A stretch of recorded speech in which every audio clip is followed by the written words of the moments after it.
Kabar Nikita Mirzani ditetapkan jadi tersangka sudah beredar luas. Ketetapan itu dibuat oleh Polresta Serang Kota Banten. Nikita Mirzani menjadi tersangka atas kasus pelanggaran UU ITE. Bintang film komika Ik ini heran dengan ketetapan tersebut. Bagaimana kelanjutannya? Simak video selanjutnya. Nah, status yang sudah dikeluarkan oleh Polres Serang gimana, Nyai? Satu apa tuh? TSK. Oh, masa? Coba lihat. Kasih lihat dong. Coba Lihat dulu. Coba cus. Coba yang handphonenya masih di bawah 1 juta ya. Aduh, tolong ya. Tolong disponsorin handphonenya. Iya, boleh. Mana? Tanggal 13. Oh, baru tahu ini. Kok bisa keluar surat ini ya? Kan Niki tadi kan juga udah datang 2 orang ya Kak ke sini. Oh enggak, kalau itu beda itu. Itu ada urusan memang soal surat tanah. Oke, Kak, gimana Kak menanggapi yang Karena gue juga ada surat juga, tapi itu dikirim tanggal berapa ya? tadi sih baru bocor tadi sih. Baru hari ini ya berarti. Bocornya Tapi baru hari ini. tanggalnya tanggal Sebelumnya 13. Tanggal 13. Gue juga ada tanggal 13 tapi jadi saksi. Boleh dilihat Dikirim tanggal 10. Sebentar. Tanggal tunggu. Di mana ya? Tunggu ya, sabar ya. Ini enggak apa-apa. Kita 3 jam. Nah. Tuh, ini juga tanggal 13. Tapi sebagai saksi.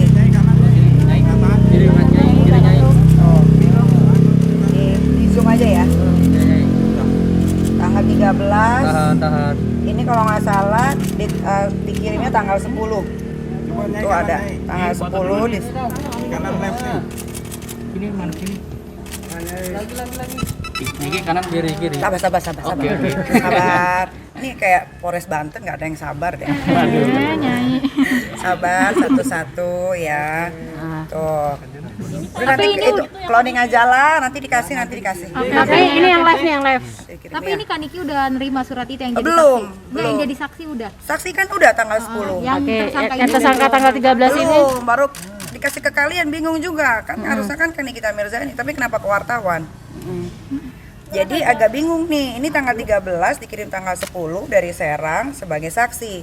Tapi kalian dapatnya tanggal 13 sebagai tersangka. Tapi tanggal 15 ada bukan berbekan ya, apa namanya? Pengepungan dari polisi Serang Banten. Ditangkep. Kok bisa? Ayo, bingung nggak? Bingung nggak sih? Kalau gue sih bingung ya. Tapi kan waktu itu kan tanggal 15 jam 3 sore kan gue ada ke Serang ya, Polres Serang Banten. Kan Bapak Kabid Humasnya sendiri bilang kalau gue itu diperiksa sebagai saksi, klarifikasi. Tapi kok itu yang disebarin itu sebagai tersangka, itu asli atau palsu itu suratnya? Gitu. Jadi kalau misalkan kalian mau tahu dengan jelas, kalian silakan pergi aja tanya ke Kabid Humas Polda Serang Banten. Gitu. Karena kan nggak tahu sekarang kan apa-apa bisa dipalsuin. Nyai, update sedikit soal pemeriksaan kemarin seperti apa Nggak ada pemeriksaan kemarin sebagai saksi. dan berapa pertanyaan yang diajukan. Kalau berapa pertanyaan nggak tahu karena menurut gua kasus ini nggak penting, jadi nggak terlalu tahu berapa pertanyaan gitu karena kebanyakan ngobrolnya sih. Apa sih yang lebih Tekankan gitu, Nyai, dicecer jadi dalam saksi hal. itu kan Niki. Cuman ditanya ini postingannya benar nggak? Iya betul itu postingan saya. Kok bisa bilang begitu ya karena memang dia begitu gitu. Niki cukup mengejutkan nggak dengan Barusan Ya, ini dapat informasi. Ini kayak menurut kalian aja deh, ini kayak main-main gak sih? Kok ada 2 surat panggilan tapi yang disebarin ke kalian sebagai tersangka, yang dikirim ke saya sebagai saksi tanggal 15 jam 3 pagi. Ada pengepungan dari Polres Serang Banten. Bapak-bapak polisinya datang jam 3 subuh pagi. Itu kenapa gitu? Gue bingung kenapa ya kok bisa ada kayak begini. Ini jangan-jangan antara institusi mau memecah belah kedua polisi kali ya, mungkin ada kubu-kubuan atau bagaimana, saya nggak paham gitu. Tapi kalau kalian mau dengan jelas pengen tahu secara detailnya kayak gimana, ya kalian datang aja ke sana, datengin, jangan ke saya. Itu yang nyebarin siapa juga saya nggak tahu. Kan ini seandainya memang surat itu dinyatakan betul sah gitu dengan Nggak bisa, jadi itu tersangka. nggak sah, itu nggak bisa. Kan Kabid Humasnya sendiri bilang katanya saksi, kok yang disebarin tersangka. Kalian udah lihat kan yang saya di Polres Banten Yang saya preskon sama bapak-bapak kepolisian dari sana, kan ada Kabid Humas Polda Banten. Saksi kan, ada kan siarannya, kalian lihat sendiri nggak? Ya itu aja yang harus dipertanggungjawabkan. Jadi mungkin ada niat untuk melaporkan balik. Oh iya, hari Sabtu ini memang saya rencananya ingin ke apa ya namanya, bukan propam ya, apa namanya kalau mau laporin ke kepolisian itu SPKT. SPKT untuk melaporkan polisi. Propam. Ya, propam, divisi propam hari Sabtu besok. Di mana tuh kan? Di Mabes Polri. Mabes Polri. Sekitaran jam 12 jam 1 lah ya. Habis zuhur lah ya. Iya, karena kalau misalkan mau disanding-sandingin sama kasus aku, kan aku ada beberapa kasus juga yang undang-undang ITE kebetulan ya. Contohnya aja yang Indra Tarigan sebagai terdakwa. Dia itu memposting foto anakku Laura dengan jelas ya. Tapi kok prosesnya lama ya, sampai 2 tahun, itu pun tidak ada penahanan. Dan dia pun sekarang sedang disidangkan. Kebetulan sudah divonis 6 bulan penjara, subsidiar 100 juta 1 bulan plus 1 bulan kurungan kalau nggak mampu bayar. Dan dia juga lagi banding. Tapi kok ini cepet banget ya gitu, 3 minggu di Polda Banten. Kok bisa seheboh ini gitu. Jadi nggak tahu deh, bingung juga. Kalau nggak salah undang-undang ITE sih seharusnya nggak begini ya gitu.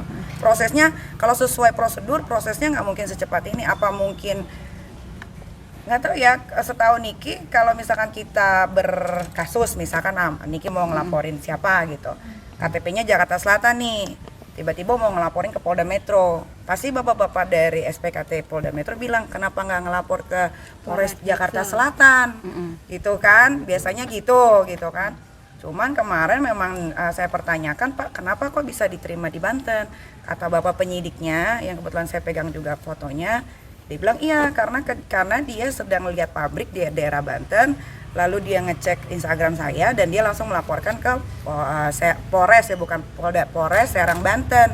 Tapi KTP-nya di Jakarta gitu. Terus saya bingung karena saya orang yang nggak mau terlalu banyak nanya, jadi saya iyain aja. Tapi menurut yang udah-udah, kalau kita berkasus ya sesuai sama KTP sih gitu. Walaupun tempat kejadiannya mau di Serang kek, mau di Papua kek, mau di Makassar kek, tetap acuannya adalah KTP gitu kan, domisili kan gitu. Niki terkait postingan yang diperiksa sama polisi, itu postingan yang mana? Kan Niki ditanyain. Postingannya ada 2 mengenai Dito Mahendra yang melakukan pemukulan terhadap security. Itu gitu. Tapi itu benar adanya gitu ya, Pak? Kan ada di berita. Kan kalian sendiri yang bikin beritanya, kok nanya ke saya. Berarti Kak Niki hanya menyampaikan gitu ya, Kak Niki? Yang kau balik nanya, kadang-kadang wartawan nih suka ini dia ambigu. Yang mau dilaporin ke Mabes siapa aja? Semua yang terkait di Polres Serang Banten gitu. Termasuk orang yang saudara Mahendra itu sendiri. Dito Mahendra itu ya, pokoknya semua yang terkait aja lah gitu, karena kalau kita ngikutin prosedur hukum yang ada di Indonesia dan undang-undang, sepertinya kalau kasus yang sekarang terlalu ekspres gitu, belum pernah dipanggil, kasusnya belum naik, masih sebagai saksi, tiba-tiba sudah ada yang menyebarluaskan surat katanya tanggal 13 sebagai TSK, padahal tanggal 15 sudah datang ke Polres Serang Banten, dan Bapak Kabid Humas Polda Serang Banten pun kita duduk bareng di satu meja, dan dia ngomong pun di depan wartawan bahwa nih kita statusnya sebagai saksi gitu.